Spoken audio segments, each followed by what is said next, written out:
మీరు మీ అభిమాన shows and serials TV కన్నా ముందు ఈటీవీ విన్ యాప్లో చూడండి. Download and subscribe to ETV win app. 99 రూపాయలు మాత్రమే.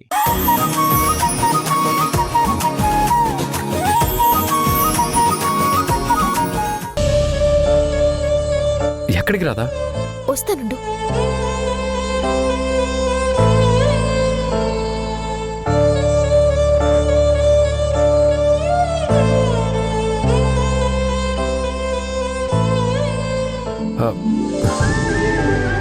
ఏంటి రాదా ఇది? దేవుడి కోసం వచ్చే భక్తులకి పంచి పంచామృతం తాగు. షో రాధా, భక్తులందరి కోసం చేసింది నేనొక్కడే తాగటం న్యాయం కాదు కదా. భక్తులందరూ ఇంటికి వెళ్ళిపోయారు మనోహర్. ఇది నీకోసమే. తాగు మనోహర్. నువ్వు నాకన్నా మొండిగటానివి. నువ్వు అస్సలు మారవు.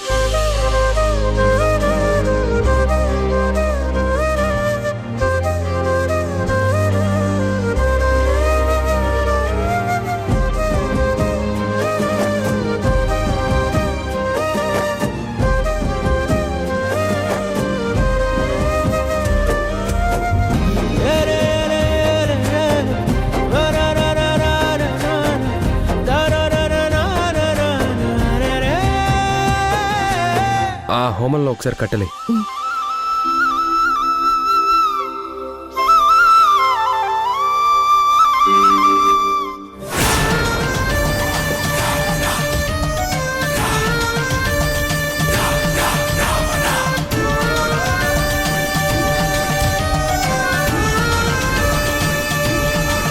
రాధా మనోహర్లు ఈ గుళ్ళోనే ఉన్నారా? అవును, అశోక్ నగర్ శివాలయం ఇదే కదా. అయితే ఇదే. ఇక్కడే ఉన్నారు. పద రా చూద్దాం.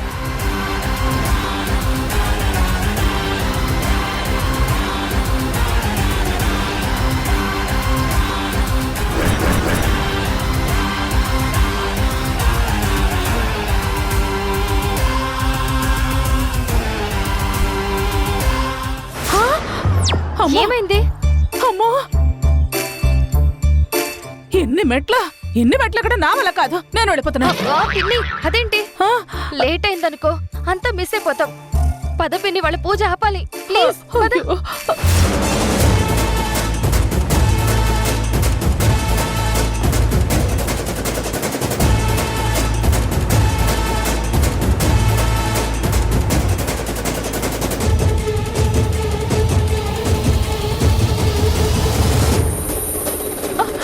అబ్బా రా పిన్ని, ఎక్కు. వస్తున్నా. ఏం జరుగుతుందో ఏంటో అక్కడ. అమ్మా అమ్మా ఆ, ఆ. అయ్యో పిన్ని, పిన్ని, పిన్ని, ఏంటి పిన్ని ఇలా స్లో అయితే ఎలా పిన్ని? నువ్వు స్ట్రాంగ్. ఆ, పూజ ఆపాలి. అవునవును. త్వరగా. పద, త్వరగా. ఆ.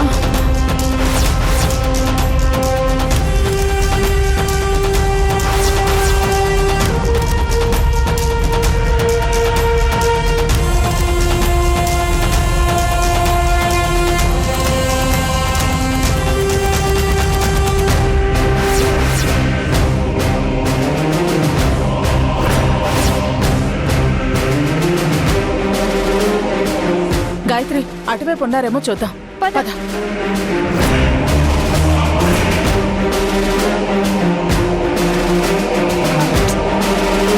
పిన్ని, అటువైపు చూద్దాం పద. పద. ఇక్కడ ఎవరూ లేరు.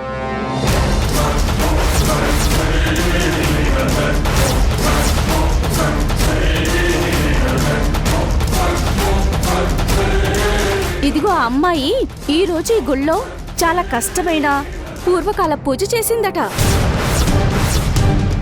అవును, ఈ గుడికి వచ్చిన వాళ్ళందరూ అక్కడ కాలుతున్న హోమాన్ని చూడకుండా వెళ్ళట్లేదంట. పద. ఎక్స్క్యూజ్ మీ, ఆ పూజ ఎక్కడ జరుగుతుంది? అదిగోండి అక్కడ.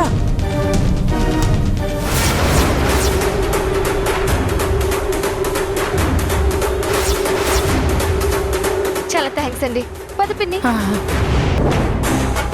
నువ్వెంతో కష్టపడి మోకాళ్ళ మీద నడుచుకుంటూ ఈ అఖండ జ్యోతిని తెచ్చి ఇక్కడ పెట్టావు. హోమం జరుగుతుంటే ఎక్కడ గాలికి అఖండ జ్యోతి కొండెక్కుతుందోనని చాలా భయపడ్డాను. కానీ సాధువు గారు చెప్పినట్టు దేవుడి మహిమ వల్ల అలాంటిదేం జరగలేదు. ఒకవేళ అలా ఏదైనా జరుగుంటే అయ్యో ఎంత అపచారం జరిగేది రాదా. అదే కదా దైవం ఉంది అనేందుకు సాక్ష్యం.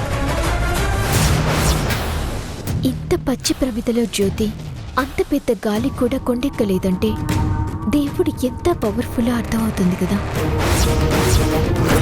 కానీ సాధువు గారు అఖండం ఆగకూడదు, అడుగు ఆపకూడదు అని చెప్పారు కదా రాధా. పైగా అలా జరిగితే మరింత అరిష్టం అని చెప్పేసరికి నాకు చాలా భయం వేసింది.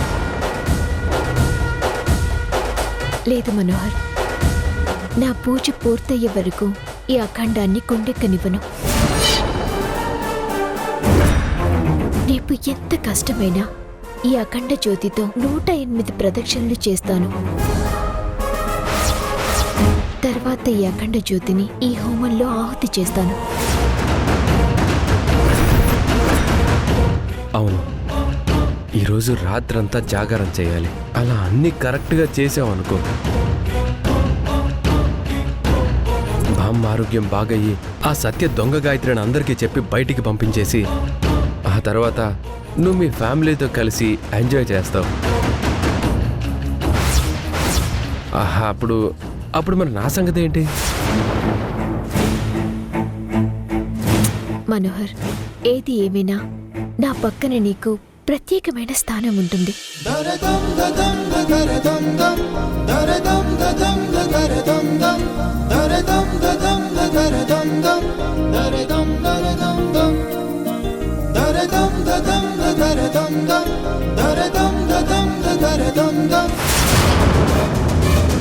చూసావా పిన్ని, వాళ్ళ మాటల్ని బట్టి నీకేమర్థమవుతుంది? అక్కడ రాధ ఏదో పూజ చేస్తోందంట, అందుకని ఈ రోజంతా నిద్రపోదంట. రేపుదయాన్నే ఏదో ప్రదక్షిణలు చేస్తుందంట. పిన్ని పిన్ని పిన్ని పిన్ని, నీకు అసలు విషయం తప్ప అన్నీ అర్థమవుతాయి. ఆ రాధ గనుక పూజ చేస్తే దాని పూజ వలన అసలు గాయత్రినైన నేను దొంగ గాయత్రిగా పారిపోతాను. ఆ? ఆ తర్వాత నా ప్లేస్ లో ఆ రాధ వస్తుందంట. అవునా? అవును పిన్ని, అవును. అమ్మో, ఎంత మోసం, ఎంత మోసం. ఈ గాయత్రి పోస్ట్కి ఎసరు పెట్టి నీ ప్లేస్ లో ఆ రాధ వస్తుందా? అలా వస్తే నాతో పాటు మీకు కూడా చుక్కలే పిన్ని. అందుకే మనం అలా జరగనివ్వకూడదు. అలా జరగకుండా ఉండాలి అంటే మనకి 3 అవకాశాలున్నాయి. 1, ఎలాగైనా ఆ అఖండ జ్యోతిని కొండెక్కేలా చెయ్యాలి. 2, ఆగు. ఏంటి? ఇప్పుడే ఈ గుళ్ళో ఇన్ని మెట్లు ఎక్కొచ్చాను, ఇంకా దీపాన్ని తీసుకుని కొండెక్కడమంటే అమ్మో, నా వల్ల కాదు గాయత్రి, నా వల్ల కాదు. కొండెక్కించడం అంటే అఖండ దీపాన్ని కొండెక్కించడం కాదు, దీపాన్ని ఆరిపోయేలా చేయడం. ఓహో, అవునా? 2, ఎలాగైనా వాళ్ళు నిద్రపోయేలా చెయ్యాలి.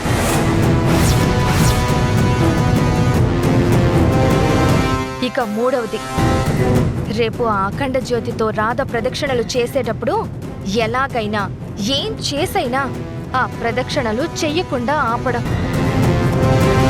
అయితే మనకి 3 అవకాశాలున్నాయన్నమాట. ఇందాకటి నుంచి నేను చెప్తుంది అదే కదా పిన్ని. సరే సరే సరే సరే, ముందేం చేద్దాం? ఆ అఖండ జ్యోతిని కొండెక్కిద్దాం. అదే ఆర్పేలా చేద్దాం. పద. పద.